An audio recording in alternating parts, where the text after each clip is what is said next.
Hey guys, thanks for joining us on the F.A.M. Today, we're going to chat a little bit about how to raise a happy child.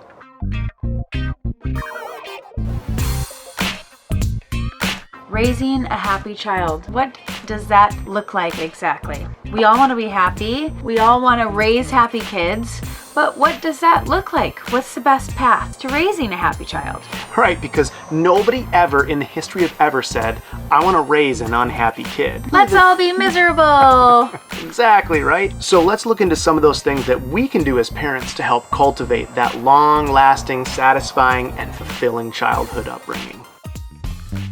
Your own happiness depends on it. It's true. Number one, our kids are watching us and they are paying attention even if it doesn't seem like it. Their outlook on life is directly related to what your outlook on life is. It really is true. I mean, you probably started watching this thinking, wait, hold on, I thought this was about my child's happiness.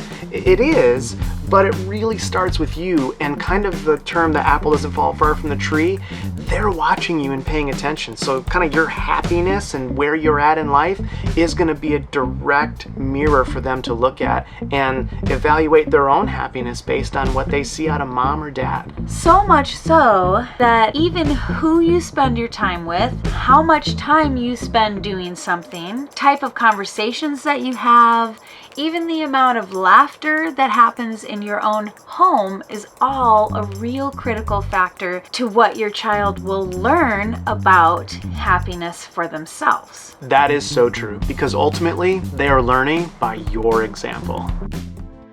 Okay, so happiness is one thing, but what about the outlook now? It's optimism versus pessimism, right?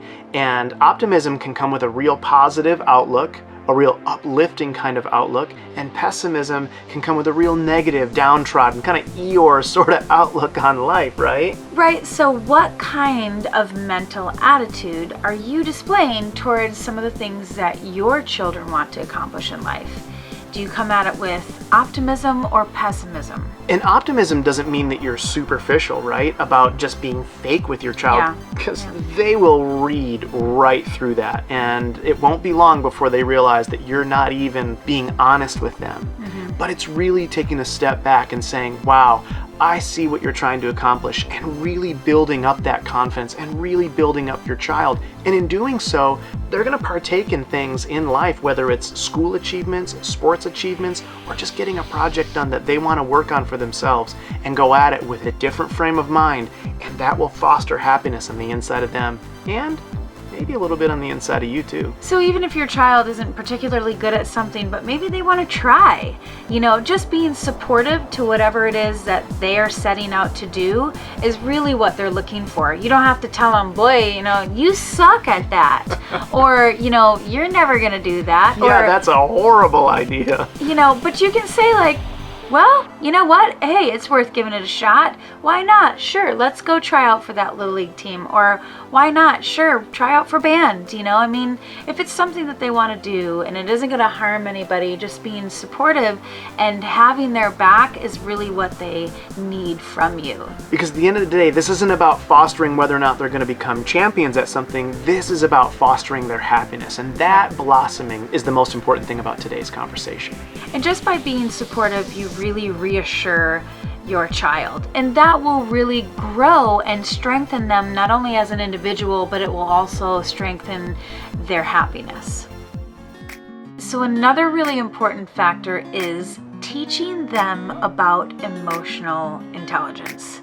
Wait, what did you just say? Emotional intelligence. It is extremely important, and let's just be really clear. We're not going to have a science lesson here talking to you, diving in super deep, and we're not saying that you have to sit your 10-year-old down and start discussing to them about their emotional intelligence and the ways that they can properly adjust their lives to be more emotionally intelligent. So we can break it down to whatever age group is appropriate for your family. So, have you ever heard of emotional intelligence, or also known as EQ? You can Google it. You should try it. Okay, so let's break it down. The easiest way to gauge or measure your emo intel is to understand, manage, and control your emotions in a positive way.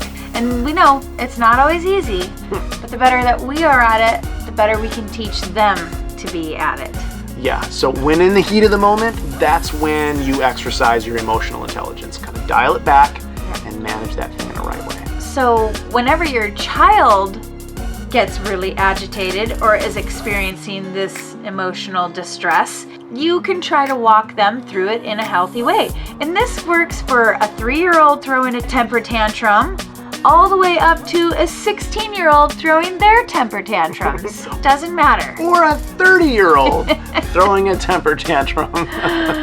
Oh, help us. We know what happens. Oh, it's so true. One of the first things you can do to help them walk through something is reinforce what they are doing correctly instead of focusing on everything they're doing wrong. So start by reinforcement, then you can work into maybe the other things that they need help on. And while doing that, then you can show them and take them through some small steps to work them through their emotional process. Yeah, if you can teach them to help break it down into smaller parts and focus on one thing at a time, that will help them to be able to walk through the situation. Yeah, it's like eating the elephant one bite at a time. You don't want to look at the whole thing, but if you take it bite by bite, chunk by chunk, it's a lot more manageable.